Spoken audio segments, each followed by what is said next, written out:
Hey, how you doing? This is John, and welcome to John's Long Box. Today, I'm starting a new segment called What You Reading. This is directly inspired by Chuck Dixon's series, coincidentally called What You're Reading. So I'm going to limit this to just comic books, and this is 2 weeks worth of comics. I don't want to sound pretentious, but I've been doing a lot with my channel lately, a lot of live chats and everything, and then work, and then family issues, and then cat rescue, and a lot of that stuff. So I haven't had enough time to read comics. I try to read 5 comics a day. Now, I don't always succeed, but that is the goal, 5 comics a day. This is 2 weeks worth of comics, so you tell me if I succeeded. But focus. This is Luminovox. Full disclosure, Jose Garcia was on my channel. We had a wonderful talk. I could have talked to him all night, which is, it's no big deal. I could say that about everybody. I could talk to him all night because I can talk. But he was great. I really enjoyed this. I just got to say that there was a few translation issues that kind of confused me, but it's worth the work. Okay, that's all I could say. So that, if you read this and you're a little confused, go back and reread it.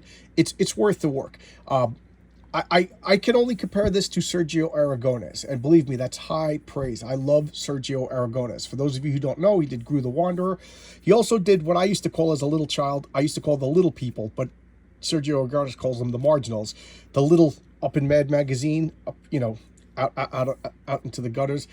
And why do I compare him to Sergio Aragones? Because the art seems animated. Like when I was a kid, I used to joke around, half believing it, because kids are stupid, that they moved when I wasn't looking. Sergio Aragones' little drawings, they were alive, like they were secretly moving when the eye wasn't directly watching them, kind of like the weeping angels in Doctor Who. And I get that with this. Like this animation is animated. It just seems animated. It almost seems alive, like Sergio Aragones. And I told that to Jose Garcia, and he understood that. So there you go. That's that. This is volume 2. Don't have to spend too much time talking about this because it's the continuation of and it's a space opera. I did a showcase on it, I think. You think after doing this for 3 years I'd be able to speak, but it reminds me of like European comics. This is a great blend of like European comics, and then I guess I could have talked to him for an hour just on the topic of Mexican comic stores. I found that to be fascinating. I would love to have him come back and we just talk about that. That was a topic within itself, but I digress. Okay, so here we have, and I know I'm going to say the name wrong, Irene Strechalski. This is her comic Fiendish. It was a crowdfunded comic. I very eagerly got number 1. And then because I'm a crazy person, I put it in a stack of comics and forgot about it until issue 2 pledge. And then I thought I pledged, but I missed it, which is one of my pet peeves about crowdfunded comics is sometimes you miss them, and it's hard. And I'm a crazy person. It's my problem. I like to get first prints. So I asked Irene directly on Twitter, and she was gracious enough to sell me a copy. I don't ask anything for free. They work hard. I pay for things. I got no problems with that. It's a business. It's not a friendship. It's a business. So she was great. She sold me a first print of number 2, and then as soon as I got it, I read it and I did a showcase on it. So you could. This is encapsulated. I thought this was wonderful. Full disclosure: she's coming on my channel, and I don't want to say what I want to talk about this a lot because I really, really, really enjoyed it. So we'll move on to the next comic. What else did I read? A New Kind of War. This is by Splato Comics, which is Richard C. Meyer. Although it's weird, he did not write this. So he didn't write this. Let me just show you the credits. This, because I don't know what to make of this. Story by William Jordan, art by Kenneth Lowe, Eric Weathers, edited by Richard C. Meyer, presented by Sylvester Stallone. So I don't know what that means. So Sylvester Stallone had something to do with this comic, but I don't understand what. So, anybody got an in with Richard C. Meyer, tell him to call me. I'd love to have him on my channel. I really would. A big fan. I was one of his insiders. I don't know how, but the YouTube algorithm recommended one of his videos. I think it was his 2nd or his 3rd video. And I got on real early. And I was glad to see that somebody else thought the same way I did about comic books. But I do have a feeling that Richard is losing his way. I feel like his constant disappointment with comics is just it's just wearing heavy on his soul. So whatever. I could totally understand that. What is this? Oh, okay. Oh, this is the poster that goes along with it. Okay, this is the poster that goes along with it. All right. What else do we got here? All right. We got creeps. This is full disclosure. I am a creep. I'm a loser. I'm a weirdo. This is Warrant Magazine. I talk about this every time. I got tricked into buying this. I go from my discount comic book. No, I go from discount comic book service. That's how I get my comics. I know I'm a bad person, but that's where I get my comics every month. And I'm always like, you order like a couple of months ahead of time. So by the time I got this, I had a backlog of like 3 or 4 issues, and I realized it was Warrant Magazine, not Warren. And they changed it to Shudder. I heard that they got a cease and desist that this was too close to the trademark. I mean, yes, I could attest. They tricked me. I got tricked into buying. But I ain't angry. I'm a fan of these. I get these. I like my horror comics. So let's go on to the next. What else did I read? Oh, Cuffs. Cuffs Origin by Richard C. Meer. So this is Cuffs from his Jawbreakers. This is his secret origin. I hate to say it, wasn't too impressed. Sorry, Richard. Big fan of you, but that doesn't mean it doesn't mean I'm a gushing, raving. I'm still critical. Let's say that because I don't want to be negative, and I do really like the guy, but I just don't like this art. It's good art. If this was like, I'll just open up a page. If this was some artsy fartsy comic or non-superheroes, this isn't superhero art. This isn't superhero art. Good artist, talented guy. It just to me, it's not what superhero comics should be. And this is the poster that came with it. Just clearing the lip. And that's about as negative as I want to get on this channel, especially considering it's somebody that I have a lot of respect and love for. Sorry, Richard. All right, this is Creeps number 13. I love that cover. We got like a Bride of Frankenstein vampire chick dancing with a werewolf and a mummy playing guitar.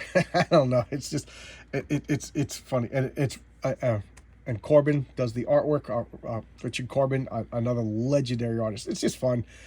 Good stories. I recommend these. They're not as good as the Warren magazines, creepy and eerie, but then again, you can't catch lightning in a bottle again. Great Fetta cover. This is issue 12. As you see, I put the newer issues on top, and as I'm reaching over, I'm pulling. So this was good. I think I did a showcase on. I forget which one I did a showcase on. My 8-bit story. This is by Jose Garcia again. I did not order this. He threw this in. He didn't know who I was when I ordered this comic, so he just threw this in. And this is great. There's no words in it, so this could go to any country in the world and everybody could read it. It's just a perfect example of storytelling. Let me take a sip of coffee. Because it tells a story without words. It's just story through pictures.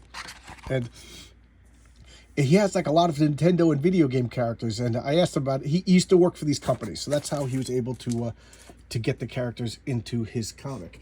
What else do we got here? Okay, we got Creeps number 11. Creeps number 11, by CW. Who I can't read that the signature. Look at that. There's a sea monster in this. Like a gill monster. This was Fiendish number 2. Freaking loved this. I loved it. Can't wait for Irene to come on my channel. I really want to discuss this. We got 1994. This is Warren Magazine. Now this is the original company. And this was their science fiction line. And it started out as 1984, and they got a cease and desist letter, and they had to change the title.